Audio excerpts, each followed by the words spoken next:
Alright guys, welcome to another beer review, and today we're going over to Northern Monk and we're having a look at the Reyt Pudding Don't Mess with Yorkshire Rhubarb Jam Pale Ale. And this was a beer brewed for the Yorkshire Pudding Festival. Now, if there was ever a festival that captured the hearts and the imagination of Northerners, it would be a good old-fashioned Yorkshire Pudding Festival. I fucking love Yorkshire puddings, and I had a bit of revelation when I picked this up because it's one of those things where it makes sense, but I didn't realise people actually had Yorkshire puddings with like jam, like leftover Yorkshire puddings, and having them with like jam. I mean, it makes sense because it's just batter. So of course you can have it savoury or sweet. But I was like, mind was blown.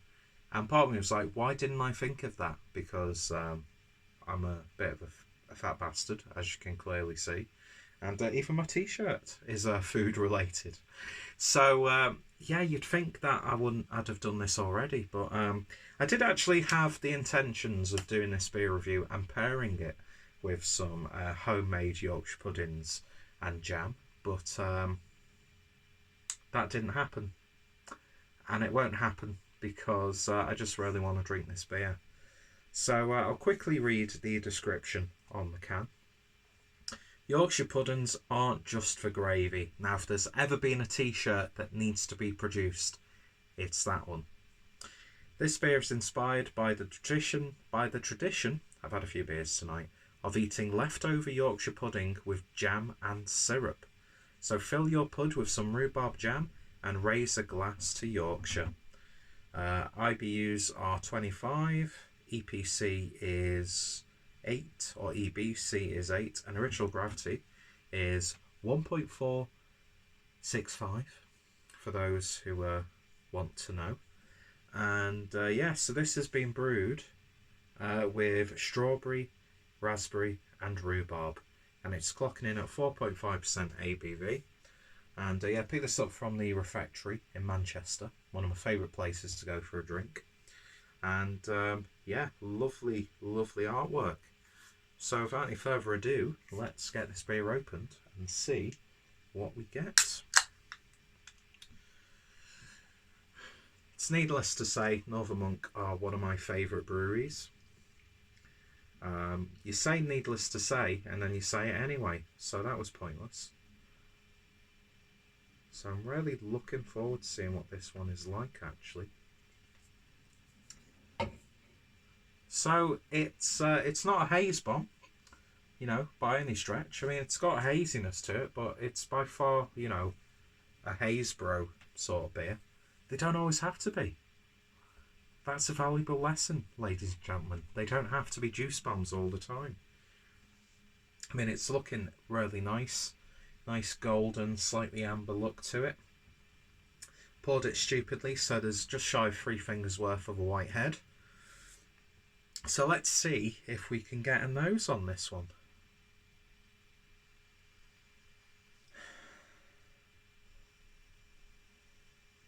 Definitely getting the rhubarb. It's got a sort of like rhubarb crumble character.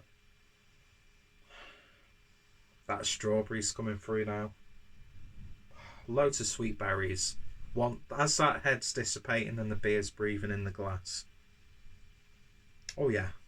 Oh yeah, definitely getting a big jammy aroma now. That's smelling good. It's getting nicer and nicer and nicer and nicer. And nicer and nicer and nicer and nicer. And nicer and nicer and nicer and nicer. And nicer and nicer and nicer and nicer. As it progresses. It smells really good. You're getting a little bit of a hoppiness there, but it's not a really hoppy beer. Smells really nice. Let's give it a taste. Cheers, folks.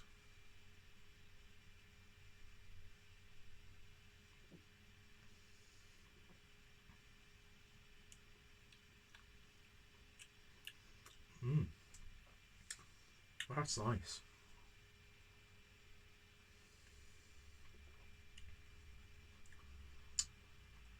Yeah, the rhubarb is the predominant flavour in this one, I would say. You kind of expect that when it's plastered on the front of the can.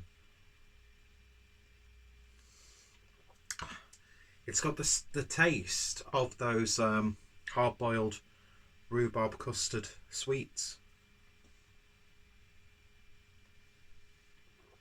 Yeah, that's what it tastes like. That, to me, is what this beer tastes like. If you'd see me looking down towards that way, it's because hosting a hangout between myself, Craig from Kent Beer Reviews, and Rob from Hop Scene, and I'm waiting for Rob to come back so I can put him back into the stream. We're having a bit of a break. Rob's getting his pizza sorted. Me and Craig are shooting a review.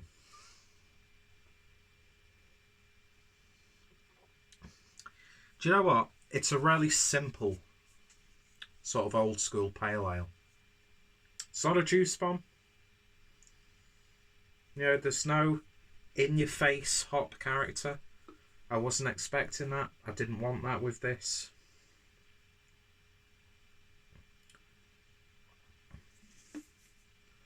What else has been brewed in this?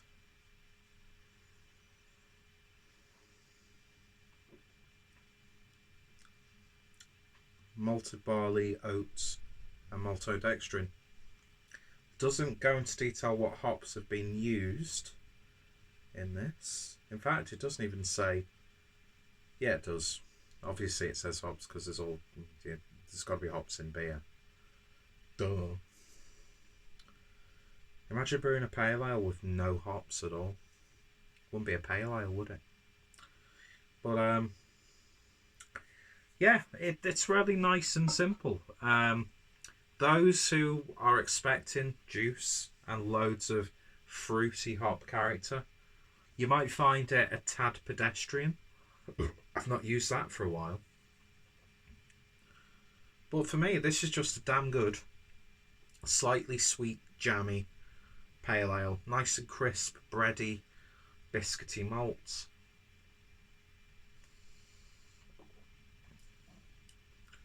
And yeah, I know it's obviously the like power of persuasion. That's not the right word at all, or right term, or even concept of thought. But because you hear Yorkshire pudding, the sort of like malt backbone, I think actually replicates, a nice Yorkshire pudding, and then you've just got a bit of jam on it. Gonna have to do that.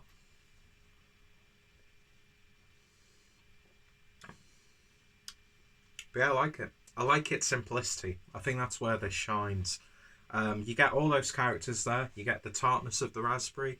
You get the sweetness of the strawberry. Then you get that sort of like slightly earthy, sweety character from the rhubarb. And then you get that rhubarb sort of crumble, rhubarb custard, hard-boiled sweet character. And it's backed up by a really nice and crisp malt build. Yeah, this is, you could session this to high heaven if you wanted to.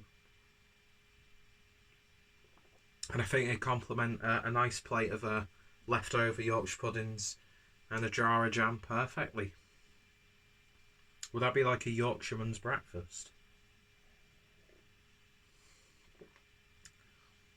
Is that ignorant when I say stuff like that, by the way? Is that like, could that be constituted as Yorkshireist? Because I love Yorkshire. I love Leeds. I know that's not like the whole of Yorkshire, of course. But yeah, there's just something really beautiful about that part of the country. Whether it's the big city or if you go to like places like Huddersfield or Shipley or those sorts of areas, beautiful countryside, beautiful industrial sort of industrial age, housing, which was built for purpose at the time, and then just cascading hills. I think I've already mentioned the hills, and of course a culinary delight, the birthplace of one of the best condiments ever, if you class it as condiment, Hendo's relish, or Henson's relish. Plus, people are really nice, and it's one of the best places to get beer. So, you know, I would never criticise Yorkshire at all. So if that slightly off-kilter joke offended, that was not my intention. Anyway, wasted about a minute there. A minute? Can't you speak properly, Peters? Wasted about a minute there, going on a like pop vox. Is that the term? Why are you watching this video, by the way? In fact, why are you watching any video that I produce? Because it's just an absolute mess. And it seems like I'm going through like an existential crisis when I address that in videos. And it's sort of become like an unfunny running joke. But yeah, that's it really. In terms of a rating then, on... see, I don't know what this is actually called. I'm guessing it's called Reyt pudding. And it's Reyt good. And I'm not going to go full Yorkshire accent because, again, I don't want to sound like I'm taking the piss, because far from it. But yeah, the Don't Mess with Yorkshire Rhubarb Jam Pale Ale Reyt pudding, 4.5%, brewed for the Yorkshire Pudding Festival. Need to go. I'm going to give this one 7.5 out of 10. And yeah, I might see if I can get another can and do a little bit of a clueless eating food pairing with some leftover Yorkshire puddings. But see, that's the part that like confounds me, is the fact that why would you be in a situation where you don't eat all the Yorkshire puddings that were produced, whether they be Aunt Bessie's or homemade? Do you know what I mean? Why would there ever be leftover Yorkshire puddings? Who are these people who go like, oh yeah, I don't want any more Yorkshire puddings? It's like, just pour some gravy in it. There you go. And then, yeah, just the concept of leftover Yorkshire puddings kind of upsets me, if I'm being honest. It's very frustrating that someone would turn down additional Yorkshire puddings. So shame on you if that's your mindset. You can never... I'm going to leave that there because it's genuinely annoying me now. Anyway, if you've tried this beer, let me know your thoughts, opinions down below. If you're a fan of Northern Monk, let me know your favourite beers. And yeah, go check out Northern Monk. I've got a nice Northern Monk playlist as well. And yeah, I'm going to have to go because you people who don't eat your Yorkshire puddings, I've got no time for you at all. Shame on you. Shame on you.